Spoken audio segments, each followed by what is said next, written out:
In the middle of a group photo, she sneered. "Move out of the picture. Your face is ruining the aesthetic."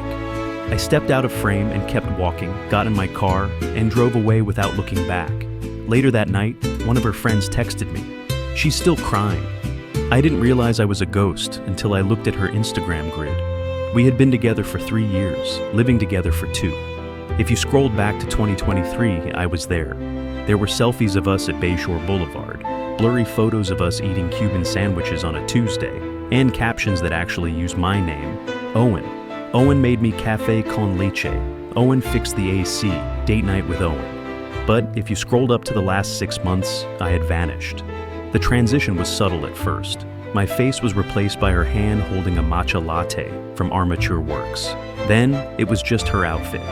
Then it was her solo, posing in front of locations I had driven us to, eating dinners I had paid for, wearing jewelry I had bought for her birthday. The captions changed too. Gone was date night with Owen, and in its place was the vague aspirational word, salad of the wannabe influencer. Chasing sunsets, manifesting abundance, soft life era. I wasn't her boyfriend anymore. I was her production crew. I paid the $1,800 rent on our 2-bedroom apartment in downtown Tampa, which she insisted we needed for the natural light streaming off the bay. I paid the lease on the BMW she refused to drive because parallel parking downtown gave her anxiety. I paid for the trips, the dinners, and the investments in her personal brand. In return, I was allowed to exist in the background, provided I didn't make too much noise or clutter up the frame of her daily vlog. As a financial analyst at a mid-sized insurance firm, I made $75,000 a year. Decent money in Tampa, but not fund someone's lifestyle money. I tracked everything in Excel spreadsheets. It's what I did for a living after all. Looking at the data, I was saving maybe $500 a month before Zara's brand building phase. After, I was lucky to break even. The numbers told the story my heart didn't want to see. Monthly recurring expenses for content creation, $400 for professional makeup, $300 for aesthetic coffee shops and restaurants, $200 for wardrobe updates, $150 for beauty treatments. The supplementary credit card I had given her for emergencies was bleeding my account dry with charges from Sephora, Whole Foods, and boutiques in Hyde Park. Then came Phoenix. Zara met Phoenix at a content creator mixer at the Tampa Theater. I had encouraged her to go because I thought it would be good for her to make friends. She came home glowing. Phoenix was a visionary. Phoenix understood the aesthetic. Phoenix was a photographer who shot exclusively on film because digital was too sterile. Phoenix was also unemployed, sleeping on a friend's couch in Seminole Heights, and had never offered to pay for a drink in his life. The first time I met him, he looked at me like I was a member of the catering staff. He was wearing oversized linen pants and enough silver rings to set off a metal detector. We were at Armature Works, my treat of course. "So, Owen," Phoenix said, sipping the $6 craft cocktail I had just put on my tab. "Zara says you work in insurance." "Financial analysis," I said. "Risk assessment, claims modeling." He smirked, a little condescending tilt of the head. "Right. Corporate, very stable. That's good. Zara needs stability so she can fly." Zara giggled. She actually giggled. She squeezed his arm, not mine.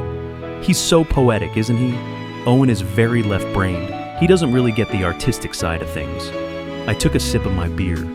"I get that the artistic side of things costs money, Zara. Someone has to fund the flight." The air dropped out of the conversation. Zara shot me a look of pure venom, the kind that says, "Don't you dare embarrass me in front of the cool kid. Don't be gross about money, Owen," she snapped. "It's such low vibration energy." That was the dynamic. I was the wallet, the driver, and the safety net. Phoenix was the muse and the validation. Over the next 3 months, Phoenix started being everywhere. He was at our apartment when I got home from work, brainstorming content with her. He was in the passenger seat of my BMW while I drove them to shoot locations on weekends. I became the third wheel in my own relationship. My buddy Garrett from work had tried to warn me. "Dude, she's using you like a corporate credit card," he said over beers at Cigar City Brewing. "When's the last time she paid for anything?"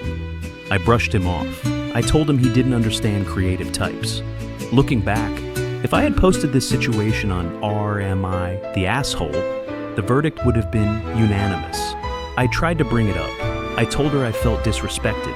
I told her I felt like an ATM with a pulse. She twisted it immediately. She told me I was insecure and jealous of her growth. She said, Phoenix was gay. He wasn't. Or asexual. He definitely wasn't. Or just like a brother. Absolutely not. If you loved me, you would support my dreams, she said. And part of that dream is looking the part. You have to dress for the life you want, Owen. She looked at my polo shirt and chinos with disgust. Right now, you're dressing for a life of mediocrity. I swallowed it. I swallowed it because I loved the version of her I met 3 years ago, before the ring lights and hashtags. I thought if I just supported her enough, if she finally made it, she'd relax and we'd go back to normal. I was an idiot. The breaking point didn't happen in a screaming fight. It happened on a Saturday in mid-July. Zara had been talking about the Solstice White Party for a month. It was an exclusive invite-only event at a vineyard about 60 miles outside Tampa. All the Tampa Bay influencers would be there. Local content creators, brand reps, people she needed to impress. I need you to drive, she told me 3 days before. I want a drink and Phoenix's license is suspended. Why is Phoenix coming? I asked, though I already knew the answer. Because he's shooting the content. Owen, God, why do you have to make everything a fight? Do you want to come or not? I should have said no. I should have stayed home, ordered pizza, and changed the locks. But I wanted to see it. I think subconsciously I wanted to see how far she would push it. I wanted to see if there was any limit to the disrespect. I'll drive, I said. The pattern had become predictable. Every weekend was another photo expedition. Zara would research locations, the graffiti walls in Ybor City, the pastel houses in Old Northeast St. Pete, the murals in the Arts District. I would drive, carry equipment, and take dozens of photos of her posing, while Phoenix directed from the sidelines like some discount Annie Leibovitz. Move left. No, your other left. Tilt your chin down. The light is hitting your face wrong. I was the unpaid assistant to the unpaid photographer of my girlfriend's unpaid modeling career. The irony wasn't lost on me. As a financial analyst, I could calculate the return on investment of any business venture. Zara's influencer career had a negative ROI that would make a CFO weep. My spreadsheet didn't lie. In the 6 months since Phoenix entered the picture, Zara had gained 2,000 followers but lost 3 brand partnerships. Companies wanted authentic lifestyle content, not the pretentious art house aesthetic Phoenix was pushing. Her engagement rates were tanking. Comments went from goals and heart eye emojis to confused questions about what she was even trying to sell. But pointing this out was negative energy. Suggesting she track her own metrics was micromanaging her creativity. When I showed her the actual numbers, follower growth versus expense ratio, engagement rates versus time invested, she accused me of trying to turn art into a spreadsheet. Some things can't be quantified, Owen, she said, scrolling through Phoenix's moody black and white photos of abandoned buildings. This is about building a brand, creating a mood, establishing an aesthetic identity. And who's paying for this identity? I asked. She rolled her eyes. Here we go again. Money, money, money. Do you know how exhausting it is to live with someone who reduces everything to dollars and cents? The day of the party, the temperature was 90 degrees. I wore a crisp white linen button-down and tailored khaki chinos, exactly the dress code she had specified. I thought I looked good. I had even gotten a haircut the day before, hoping she might notice, might remember that she used to like how I looked. When I walked into the living room, Zara and Phoenix were already there. They looked like they belonged on a magazine cover. She was in a flowing, backless white silk dress that probably cost more than my car payment. Phoenix was wearing a white mesh shirt and wide-leg trousers that dragged on the floor. Zara looked me up and down, her lip curled. You're wearing that? It's white linen, like you said. It looks corporate, Phoenix chimed in, adjusting his sunglasses indoors. It's giving Ike guy at a company retreat.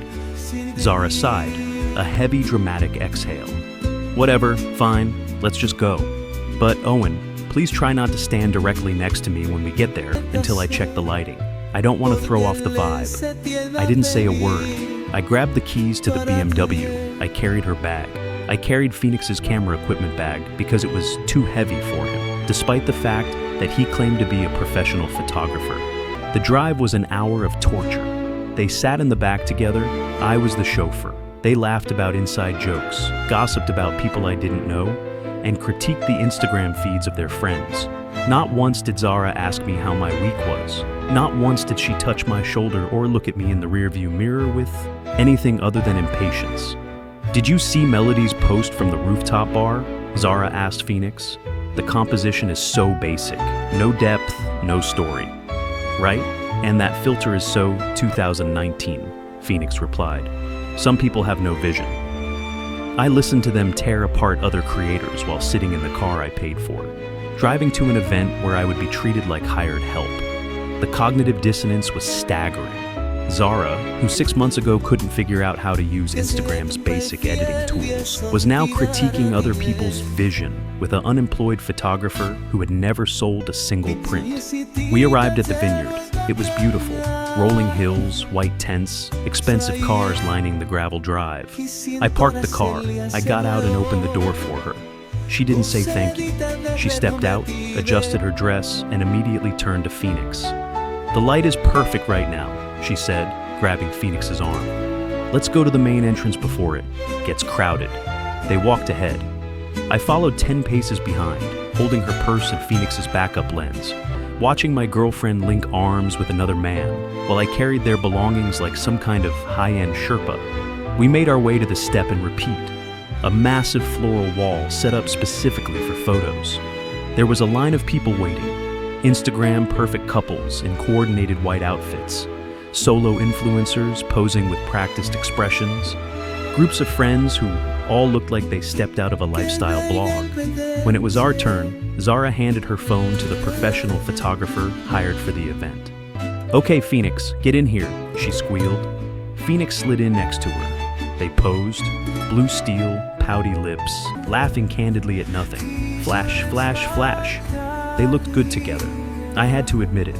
Phoenix's artistic pretension matched her newfound sophistication. They were both tall, both photogenic, both committed to the performance of being interesting. Next to them, in my corporate khakis and sensible haircut, I looked exactly like what I was, the guy who paid the bills. The photographer lowered his camera. "Beautiful shots. Does the gentleman want to join?" Zara hesitated. I saw the calculation in her eyes. She looked at Phoenix, then at me. The 10 people in line behind us shifted impatiently. Someone checked their watch. "Sure," she said, her voice tight. "Come on, Owen." I stepped in. I stood next to her, putting my arm around her waist, the waist of the woman I had lived with for 2 years. The woman whose rent I paid, whose car I leased, whose dreams I funded. I smiled. Zara stiffened. She leaned away from me toward Phoenix. The photographer raised the camera. "Wait," Zara said, her voice sharp. She held up a hand. She turned to me. There was no warmth in her eyes, no love, just cold, filtered vanity. "Owen, can you actually move?" she said loud enough for the 10 people in line behind us to hear. "You're crowding the shot." "I'm just standing next to you," I said calmly. She rolled her eyes. "Yeah, and it looks cluttered. The aesthetic is ethereal and you look stiff. Just move out of the picture. Your face is ruining the aesthetic. Stand behind the camera, okay? You can hold my purse." Phoenix snickered. A hand covered his mouth, but I saw the smile. The people in line shifted uncomfortably. A woman whispered to her boyfriend. A guy pulled out his phone, probably to record the drama. I looked at her, really looked at her. I saw the heavy makeup settling into the lines around her eyes. I saw the desperation to be liked by strangers. I saw the absolute hollowness of a woman who would humiliate her partner for 40 likes on an app. "You want me out of the picture?" I asked. My voice was steady. "Yes, Owen. God, just go." She waved her hand at me, a shooing motion like I was a stray dog. Something inside me clicked. It wasn't anger. It was the sound of a heavy chain finally snapping. 3 years of gradual erosion, my self-respect, my boundaries, my sense of worth, crystallized into a moment of perfect clarity. "Okay," I said. I stepped out of the frame. "Finally," she muttered, turning back to the camera and putting on her fake smile. "Okay, Phoenix, ready?" I didn't go behind the camera. I didn't take her purse. I set the bag down on the grass next to the photographer's foot and kept walking. I walked through the garden, past the bubbling fountains and tables set with expensive crystal. I didn't run, I didn't stomp. I walked with the brisk, purposeful stride of a man who had realized he was at the wrong meeting. Behind me, I heard the photographer's camera clicking, then Zara's voice, high and excited. "Oh my God, that's perfect. Phoenix, you're so good at this." I reached the valet stand at the front of the estate. The kid behind the podium looked up, surprised. The party had barely started. Nobody was leaving yet. "Leaving so soon, sir?" he asked, taking my ticket. "Yeah," I said, handing him a 20. "Emergency. Can you get it quick?" He jogged off toward the rows of parked cars. I stood there checking my pockets. Wallet, phone, keys to the apartment. I had everything that mattered. 2 minutes later, my BMW pulled up. I slipped the valet another 10 and slid into the driver's seat. The leather was still warm from the Florida sun. I adjusted the mirror. In the reflection, I could see the distant white tents of the party. I imagined Zara still standing there, smiling for the camera, unaware that her ride home and her bankroll was currently putting the car in drive. I pulled out onto the main road. The moment the tires hit the asphalt, I waited for the wave of sadness. I waited for the heartbreak. I waited for the panic of, "Oh my God, I just left my girlfriend at a winery." But it didn't come. Instead, I felt a physical sensation in my chest that I hadn't felt in 2 years. It was like a heavy wool coat had been lifted off my shoulders. I took a deep breath. The air conditioning blasted cold, clean air into my face. I turned on the radio, not the top 40 pop station Zara insisted on because it keeps the energy up, but a podcast about market analysis, dry, boring, and absolutely silent about vibes. It was paradise. I was 40 minutes into the drive back to Tampa when my phone started buzzing against the center console. Then it buzzed again, then a third time. I glanced at the screen without picking it up. 3 missed calls from Zara. 1 text message. I didn't answer. I didn't even unlock the phone. I knew exactly what was happening 60 miles behind me. The photo shoot was over. They had moved to the bar. She had reached for her clutch to buy a round of drinks for her new friends. Or maybe she had just realized I wasn't holding her purse anymore. 10 minutes later, the texts escalated. "Where are you? Stop joking around, come back. Phoenix needs to charge his camera. Owen, seriously, you're embarrassing me. Where did you go?" I pulled into a gas station about 10 miles from downtown Tampa. I needed to handle the logistics. I parked the car and finally picked up the phone. There were now 12 texts. The tone had shifted from annoyance to panic. Then came the text from Paige. Paige was Zara's bestie of the month, the one who enabled everything, always whispering in Zara's ear that she deserved more, that she was a star. "Where the hell are you? Zara is crying. You ruined the whole vibe. Come back and pick us up right now." I stared at the words. Zara is crying. A week ago, that sentence would have made me turn the car around. I would have apologized. I would have begged for forgiveness. But today, I read it like a quarterly earnings report. Why was she crying? She wasn't crying because she missed me. She had just told me my face ruined her aesthetic. She wasn't crying because she was worried about my safety. She was crying because she was 60 miles away from home in a remote vineyard. Uber was surging to about $140 for that distance on a Saturday night. She didn't have a car, Phoenix didn't drive, and most importantly, she didn't have any money. I had given her a supplementary credit card on my account for emergencies. She used it for Sephora and brunch dates with friends. That card was in the purse I had left on the grass. I opened my banking app. Status: active. Recent pending charges: $0. I tapped Manage Cards. I selected Zara Supplementary. Freeze card? Yes. Report: lost, stolen. Yes. Reason: user no longer authorized. The card was dead. I went back to Paige's text. I typed my reply slowly, making sure every word was accurate. She told me I was ruining the picture, so I removed myself from the picture. I'm almost home. Tell Phoenix to call an Uber. I'm sure he has the funds. I hit send. Then I did something I should have done months ago. I went to my contact list. Zara, block caller. Paige, block caller. Phoenix, block caller. I put the phone down, filled the tank with premium gas, and bought a black coffee. When I got back to the apartment, the silence was beautiful. It was 7 p.m. If they managed to get a ride, it would take them at least 90 minutes to get back.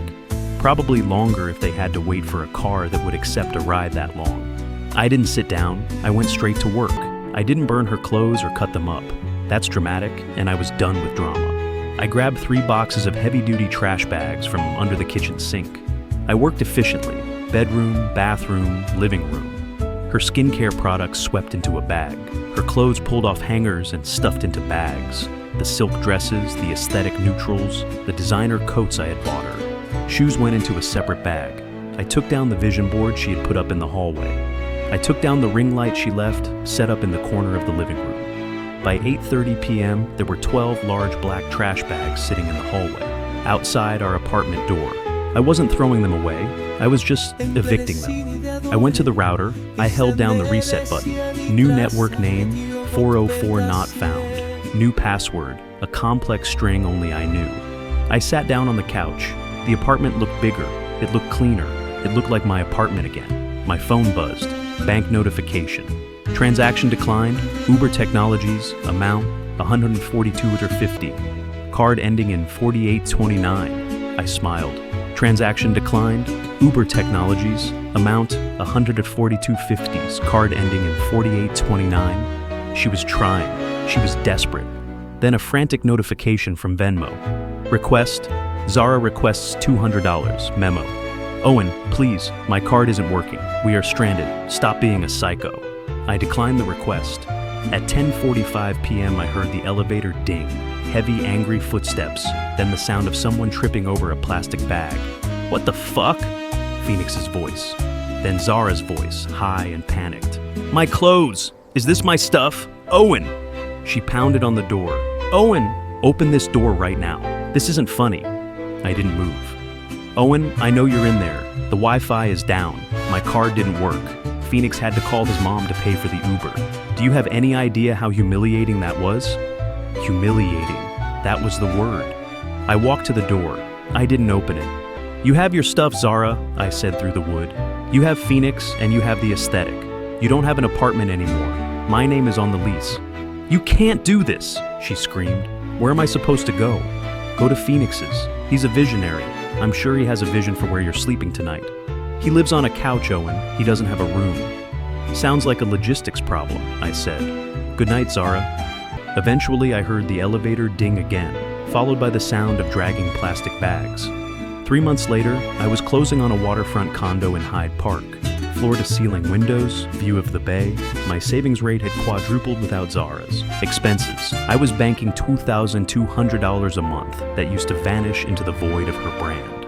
I ran into Iris at Oxford Exchange. She told me about Zara's downfall. Phoenix was a nightmare. They moved into a studio apartment in Ybor with no windows. He convinced her that her old brand was too commercial, rebranded her as an avant-garde artist. She lost 10,000 followers. The brands dropped her. She was working double shifts at a diner to pay for his film developing costs. 6 months later, Zara called from a payphone, desperate, broken, asking for help. I met her at Starbucks one final time. Owen, she whispered when she saw me. I miss you. I miss us. I miss feeling safe. I looked her up and down, mirroring the exact way she had looked at me at the vineyard. I'm moving into a new phase of my life, I said, using her own language. I'm curating a life of peace, stability, integrity. I leaned in closer. And to be honest, you just don't fit the aesthetic anymore. Her mouth opened, but no sound came out. Good luck, Zara, I said, and walked into my new life. For the first time in 3 years, the picture was perfect. Sometimes the most powerful thing you can do is simply remove yourself from situations where you're not valued. When someone shows you who they are through their actions, believe them the first time and act accordingly.